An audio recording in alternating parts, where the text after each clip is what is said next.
কিনা, এর প্রভাব কি, এই বিষয়টি নিয়ে আমরা একটু আলোচনা করতে চাই আজকে। আমার সঙ্গে যোগ দিচ্ছেন আপনাদের অত্যন্ত প্রিয় মানুষ, প্রিয় মুখ, কর্নেল মুস্তাফিজুর রহমান। মুস্তাফিজ ভাই, আপনাকে স্বাগত জানাচ্ছি আজকের অনুষ্ঠানে। আসসালামু আলাইকুম কনক ভাই এবং আপনার উপস্থিত সহ আলোচক মেজর সুমন এবং যারা এই অনুষ্ঠান দেখছেন তাদের সবাইকে সালাম এবং শুভেচ্ছা, এবং অনেকদিন পরে আপনার এই অনুষ্ঠানে আসতে পেরে আমি ধন্য মনে করছি। ধন্যবাদ। ধন্যবাদ আপনার অংশগ্রহণের জন্য। দর্শক, আমাদের আরেকজন অতিথি মেজর সুমন আহমেদ, উনিও আপনাদের কাছে খুব পরিচিত। ওনার বিশ্লেষণ আপনাদের খুব ভালো লাগে, বিভিন্ন মেসেজে বা ওনার আলোচনা আমরা দেখি। সুমন ভাই, আপনাকে স্বাগত জানাচ্ছি আজকের অনুষ্ঠানে। সুমন ভাই, আপনি মিউট হয়ে আছেন। আসসালামু আলাইকুম। ওয়ালাইকুম আসসালাম। তো অতিথি দুজনকেই স্বাগত জানাচ্ছি আজকের আলোচনায়।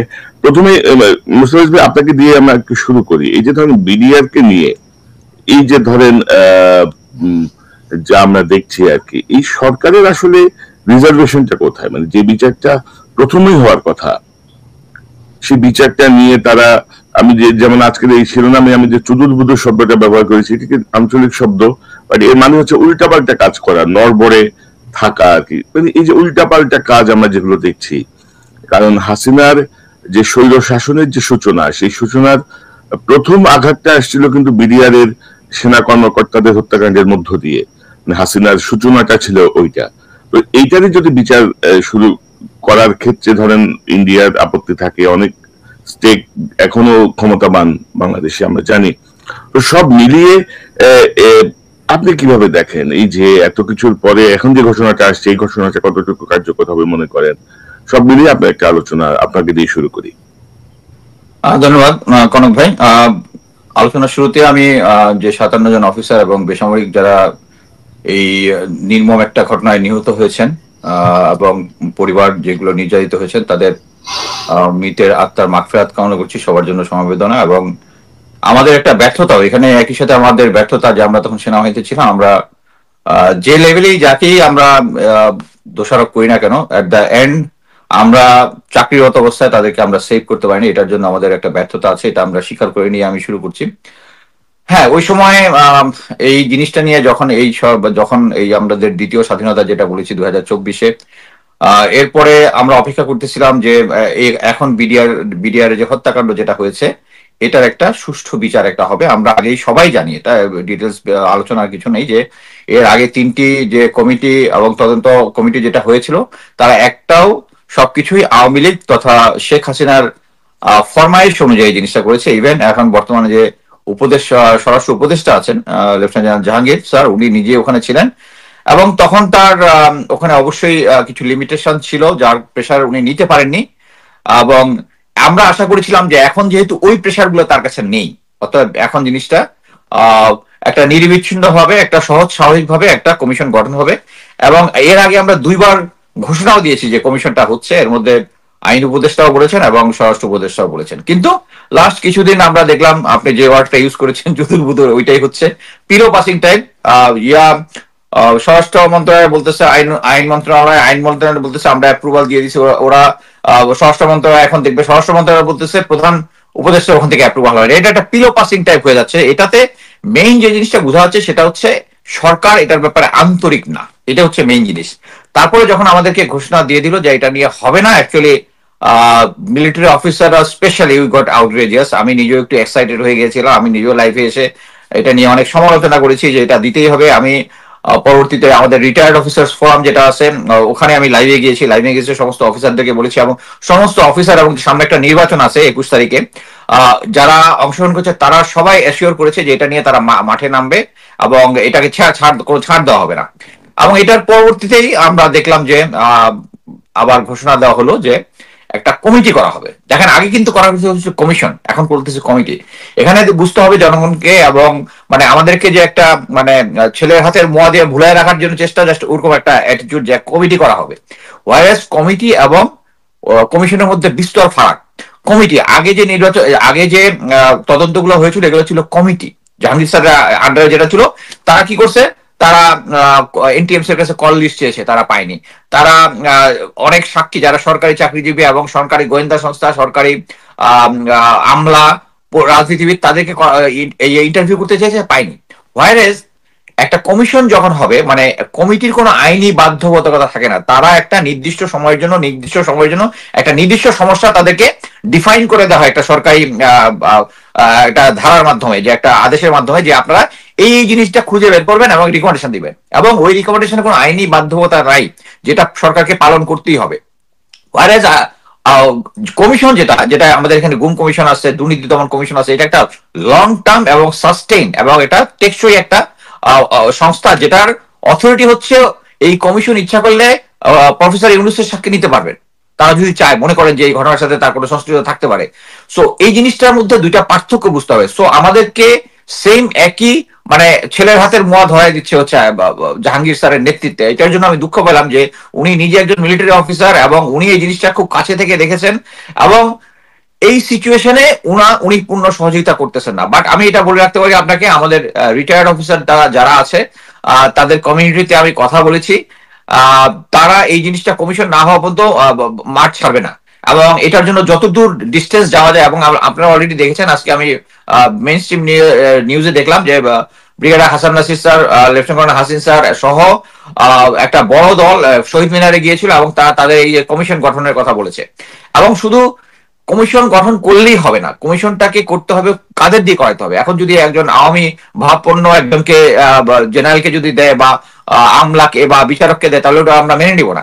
আমি এর আগে আমার নিজস্ব ইয়াতে ফেসবুকে আমি বলেছি যে এই ধরনের অ্যাপয়েন্টমেন্ট দিতে হলে আগে যদি তারা নামটা বের করে দেয়, তাহলে কিন্তু পাবলিক রিয়াকশনটা দেখা যায়। এটা কিন্তু সরকারের গোয়েন্দা সংস্থার একটা কাজ। কিন্তু আমরা যখন গোয়েন্দা কোর্স করেছি তখন কিন্তু এই গুজব নিয়ে পড়ালেখা করেছি। গুজবটা কি করে, সরকার তার একটা মত হবে কিনা আগে একটু গুজব ছেড়ে দেয়, ছেড়ে দেওয়ার পরে সরকার পাবলিকের রিয়াকশনটা দেখে they take the right decision. But এই জিনিসটা কিন্তু প্রথমবার আমরা শুধু দেখেছিলাম যে কারাগার উপদেষ্টা একটা লিস্ট বের করেছিল, তখন আমরা এটা নিয়ে কথা বলেছিলাম। এখন কিন্তু আর কাউকে লিস্ট বের করা, ফটফট করে এই কমিশনের দায়িত্ব সে এটা এভাবে দিয়ে দিচ্ছে।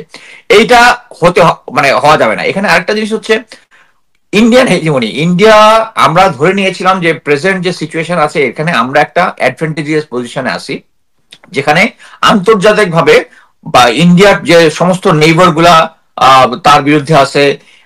রিসেন্টলি আমরা দেখলাম যে আমেরিকা বলে দিয়েছে যে আমেরিকা, ভারত একটা অসহযোগিতামূলক দেশ, এর মানে হচ্ছে অলমোস্ট শত্রু গণ্য করা। ইরানকে এবং চায়না বা এদের সাথে যে অ্যাটিচিউড গুলো থাকে, এগুলো যদি 20 হয়, এদেরকে ধরতে হবে 15, 16, 17, 18। বাট ইন্ডিয়া কিন্তু একটা ব্যাক ফুটিং আছে। তারপরে আমরা সবাই জানি যে কানাডাতে একটা শিখ হত্যার সাথে তাদের একটা ডিপ্লোম্যাটিক্যাল সমস্যা হয়েছে। তারপরে নিউ ইয়র্কে একজন শিখ ড্রাইভার হত্যার পরে একজন রয়্যাল এজেন্ট, নাম সম্ভবত বিকাশ যাদব বা তাকে নাম এফবিআই লিস্টে আসছে, মানে ওয়ান্টেড লিস্টে তাদেরকে আসছে। এরকম একটা সিচুয়েশনে যখন তারা একটা ব্যাকফুটিং এ আসছে চতুর্দিকে, তাদের নেইবারদের সাথে সম্পর্ক খারাপ। আমরা অলরেডি দেখেছি যে সুইজারল্যান্ড তাদের নাগরিকদেরকে একটা এবং এডিশনাল ট্যাক্সেশন দিয়েছে, তারা একটা লিমিটেড করে দিয়েছে তাদের ব্যবসা বাণিজ্য এবং অন্য কিছু, তাদেরকে এখন ওখানে থাকতে হলে এবং তাদের ইনকামের উপরে একটা লিমিটেশন দিয়ে দিয়েছে। তার মানে হচ্ছে সারা আন্তর্জাতিকভাবে ইন্ডিয়া একটা ক্রাইসিসের মধ্যে আছে। এই টাইমে যদি এই জিনিসটা হয়, এই বিডিআর পিলখানাদের নিয়ে একটা কমিশনের মাধ্যমে যদি সঠিক তথ্যটা উঠে আসে, অলরেডি আপনি দেখেছেন কিনা, আজকে একটা সময় টিভিতে দেখলাম, ক্যাপ্টেন তানভীর হায়দার নূরের ওয়াইফ উনি বলেছেন যে তার রুমে যখন আসে 3 জন এসেছিল এবং তারা হিন্দিতে কথা বলতেছিল। এবং এছাড়া এর বিভিন্ন মানে আছে, এভিডেন্স আছে। এবং যখন ওই সময়কার যারা অফিসাররা ইনভেস্টিগেশনে জড়িত ছিল, তারা যখন দেখেছে যে আমরা এভিডেন্স দিচ্ছি, এগুলো গায়েব হয়ে যাচ্ছে, তখন কিন্তু তারা নিজেদের কাছে রেখে দিয়েছে। এরকম একজন অফিসারকে, যে আমার খুব ক্লোজ ফ্রেন্ড, তাকে আমি অ্যাকচুয়ালি ফোন করে বলেছিলাম 2 মাস আগে যে দোস্ত, এখন তো সিচুয়েশন নর্মাল, তুই এখন এভিডেন্স সামনে নিয়ে আয়। আমি ইভেন বলেছিলাম যে কনক ভাইয়ের সাথে তার একটা করায় দিব। তো সে জাস্ট কিন্তু বলেছে দোস্ত এখনো টাইম হয় নাই। এবং আমি তার কি কনভিন্স হই না, বাট আমি এখন কনভিন্স যে এখনো ইন্ডিয়ান হেজিমনি আমাদেরকে এমন ভাবে আছে। এবং এই সরকার যে ইন্ডিয়ান হেজিমনি মুক্ত না, এটার প্রমাণ হচ্ছে বিক্রম মিশ্র আসলো, আসার পরেই কিন্তু এর আগ পর্যন্ত কিন্তু ছিল যে কমিশন হবে, এরপরে এটা কমিশন হবে না, তারপরে এখন বলতেছে হবে কি, কমিটি হবে। এখানে আপনারা আরেকটা জিনিস দেখেছেন যে সেনা প্রধানের সাথে বিক্রম মিশ্র যাওয়ার আগে দেখা করেছে এবং লুকিয়ে দেখা করেছে, এবং এই নিউজটা সংবাদ মাধ্যম এটা প্রকাশ করেছে। এখানে একটা জিনিস খেয়াল করবেন যে আলোচনা কি হয়েছে, এটা আমি এর আগে বলেছি যে তাদের মধ্যে যে চুক্তি হয়েছে, আমি একটা সোর্স থেকে পেয়েছি যে চুক্তি যেগুলো হয়েছে এগুলো যেন পাবলিকলি প্রকাশ করা না হয়। আমি আবার দেখতেছি যে ওই আইন উপদেষ্টা বলেছে যে চুক্তিগুলো প্রকাশ করা হবে, এখন কিন্তু প্রকাশ করেনি কিন্তু। হ্যাঁ, এতেই জিনিসটা বোঝা যাচ্ছে যে ওদের একটা প্রেশার আছে। এবং আজকে আবার একটা নতুন তথ্য পেলাম যে তারা নাকি যে বিভিন্ন জায়গায় ড্রোন উড়াইছে, তারপরে এখানে এই 16ই ডিসেম্বর উপলক্ষে ভ্যাটার্ন এক্সচেঞ্জ একটা প্রোগ্রাম আছে, আমাদের কিছু ভ্যাটার ওদের দেশে যাবে, ওদের দেশে, এটা নিয়ে অনেক আলোচনা হয়েছে।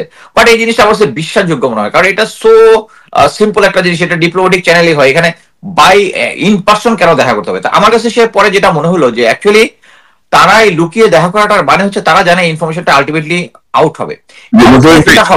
আমি একটু শেষ করি। এটা হচ্ছে জনগণের মধ্যে একটা মেসেজ যাবে, still General Walker is a big stakeholder. এবং এটা বাংলাদেশের জনগণও জানবে, সরকারও জানবে যে স্টিল মানে আমাদের সরকারের সাথে যেটা হচ্ছে, মানে ইউনুস সরকারের সাথে যেটা হচ্ছে, তার সাথে সবাইকে দেখিয়ে দেওয়া যে still he is a big stakeholder. এটা হচ্ছে ওদের একটা সাইকোলজিক্যাল ওয়ারফেয়ার বলে আমি মনে করি। বাট এটা থেকে আমাদেরকে বেরিয়ে আসতে হবে, এবং আমরা রিটায়ার্ড অফিসার যারা আছে আমরা দৃঢ় প্রতিজ্ঞ, এটা কমিশন না হওয়া পর্যন্ত আমরা আমাদের আন্দোলন চালিয়ে যাব। এবং শুধু হলেই হবে না, আমাদের পছন্দ অনুযায়ী এটার যারা এটা করবেন সদস্যদের নিয়োগ করতে হবে। ধন্যবাদ। জি, মেজর সুমন, এই যে ধরেন মুস্তাফিজ ভাইয়ের কথাটা আমরা শুনলাম, তো বাংলাদেশে আসলে ভারতের তো একটা চাপ আমরা বুঝতেই পারি যে তারা চায় না এর একটি বিচার হোক। তো বাংলাদেশের অফিসারদের মধ্যে বাংলাদেশের সেনাপ্রধান সহ আমাদের যারা বড় বড় সেনা কর্মকর্তা আছেন, যাদের সহকর্মী হারিয়েছেন, এখন জুনিয়র অনেকে হয়তো এদের অনেকেই চিনেন না বা জানতেন না বা আন্ডার কমান্ডে ছিলেন না, কিন্তু এখনো তাদের কমান্ডে ছিলেন বা তাদের সঙ্গে কাজ করেছেন, এমন কিন্তু মিড লেভেল বা টপ লেভেল অফিসারের সংখ্যা কিন্তু কম না। কারো বন্ধু, কারো কলিগ, কারো অধীনে ছিলেন। তো আপনি কিভাবে দেখেন বাংলাদেশ থেকে কারা আসলে এখানে বাধা দেওয়ার চেষ্টা করছে? সুমন ভাই, এই মুহূর্তে আমাদের সঙ্গে আরেকজন অতিথি যোগ দিচ্ছেন, আমি ওনাকে সংযুক্ত করি, ব্রিগেডিয়ার হাসান নাসির। নাসির ভাই আমাকে একটু আগে টেক্সট করছিলেন ওনার আজকের পরিস্থিতি নিয়ে, তাই বললাম যে আপনিও কেন, ওয়াই নট, আপনি কেন জয়েন করছেন আমাদের সাথে। উনি জয়েন করেছেন। নাসির ভাই, আপনাকে ধন্যবাদ, আপনি জয়েন করছেন। স্যার আসসালামু আলাইকুম। স্যার আপনাকে স্বাগতম। আসসালামু আলাইকুম। আসসালামু আলাইকুম। ওয়ালাইকুম আসসালাম। আমরা জাস্ট আপনার কথাই বলতেছিলাম, আপনার শহীদ মিনারে যে আপনি স্পিচ দিয়েছেন এটা নিয়ে আমরা কিছুক্ষণ আগে আলোচনা করতেছিলাম স্যার। জি নাসির ভাই, আমি আসছি আপনার কাছে, তোমরা থাকলে ভালো লাগতো। জি স্যার।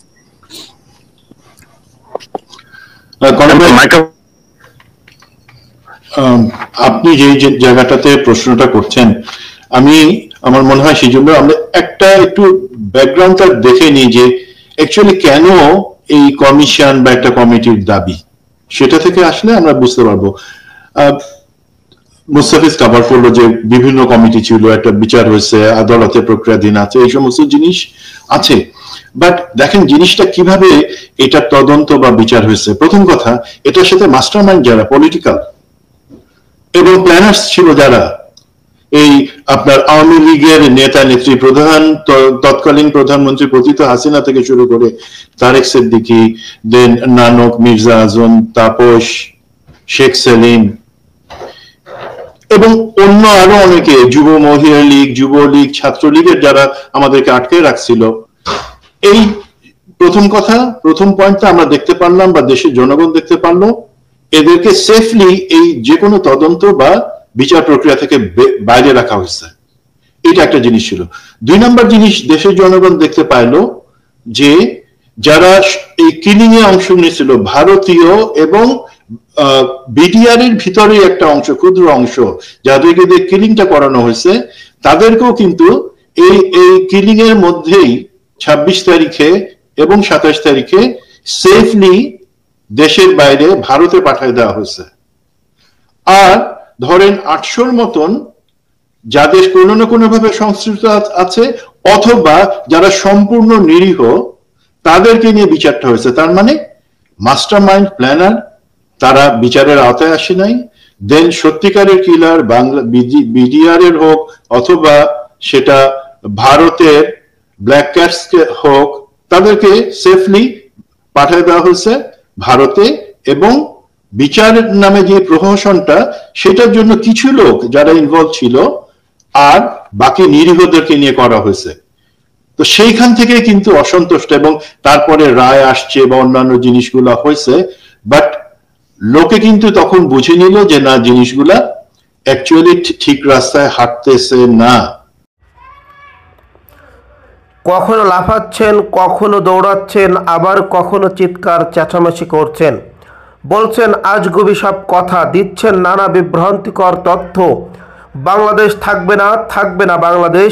আজ আমি চিৎকার করব না, আমি রেগে কোনো কথা বলবো না, আমি অভিমান করছি, আমি শোকাহত, এমন অসংখ্য উদ্ভট কথার মাধ্যমে অনবরত বিভ্রান্তিকর তথ্য ও গুজবের জন্ম দিয়ে চলেছেন ভারতীয় টেলিভিশন চ্যানেল রিপাবলিক বাংলার সিনিয়র এডিটর ও হেড অফ ইনপুট হিসাবে কর্মরত ময়ূখ রঞ্জন ঘোষ। এবার সেই ময়ূখ রঞ্জনের বাড়ি ঘেরাও করল বিক্ষুব্ধ কৃষক ও জনতা। এ সময় তাদের স্লোগান দিতে দেখা যায়, মিথ্যা খবর বন্ধ করো, কৃষকের রুটি রুজির জবাব দাও।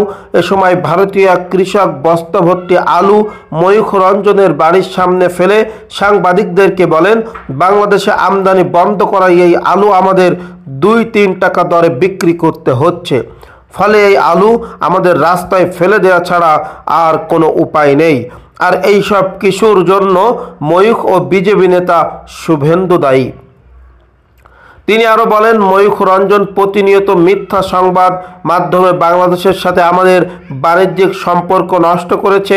আমদানি বন্ধ হয়, আমাদের এখন ভিক্ষা করার মতো অবস্থা। এ সময় পুলিশ উপস্থিত হয়ে পরিস্থিতি নিয়ন্ত্রণের চেষ্টা চালায়। প্রিয় দর্শক শ্রোতা, ইতিমধ্যে বাংলাদেশে পণ্য আমদানি বন্ধ, মাথায় হাত ভারতীয় কৃষকদের। বাংলাদেশে এরা পণ্য আমদানি না করতে পেরে পথের ফকির হিসাবে এখন ভারতে তারা অনবরত পথের ফকির হিসাবে বিভিন্ন জায়গায় তারা হরতাল, বিভিন্ন জায়গায় মিছিল মিটিং তারা করেই চলেছে।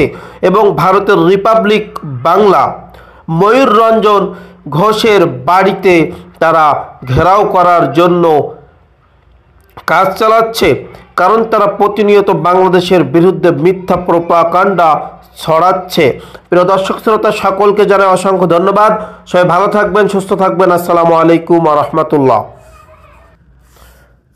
প্রিয় দর্শক শ্রোতা, ইতিমধ্যে আটক হলেন বিজিবির সাবেক ডিজি মইনুল ইসলাম। আটক বিদেশ যাওয়ার জন্য হজরত শাহজালাল আন্তর্জাতিক বিমানবন্দরে গেলে বর্ডার গার্ড বাংলাদেশ বিজিবি সাবেক মহাপরিচালক লেফটেন্যান্ট জেনারেল অবসরপ্রাপ্ত মোহাম্মদ মইনুল ইসলামকে স্ত্রীসহ আটক করেছে ইমিগ্রেশন পুলিশ।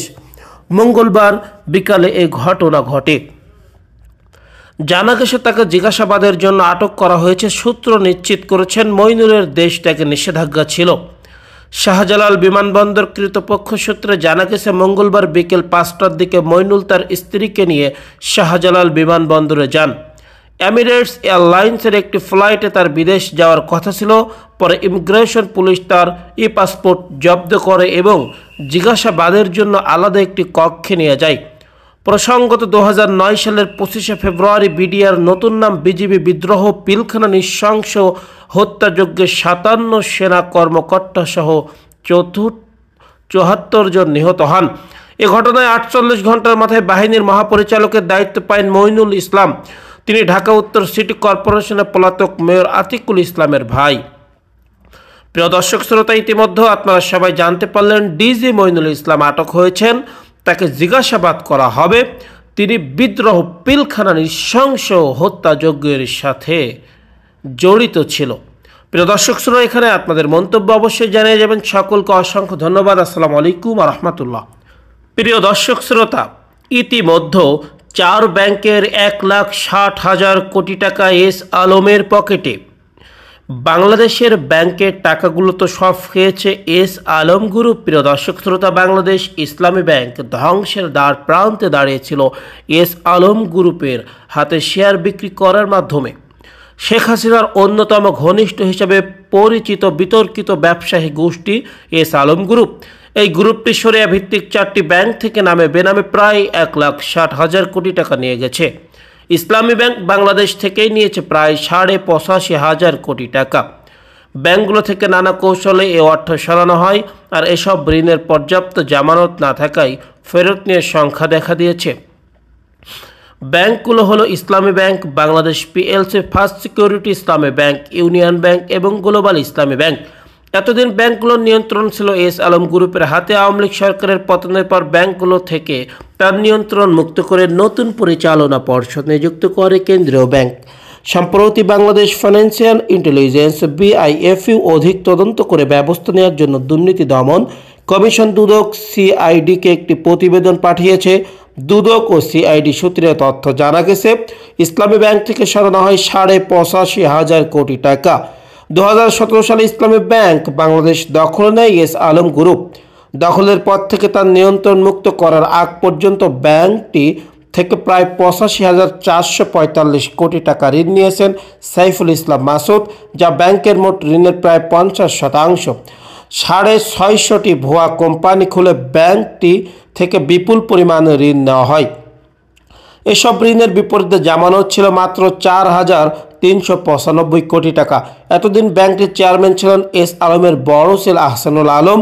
দখলের আগে এস আলমের ব্যাংকটিতে ঋণ ছিল 3,006 কোটি টাকা।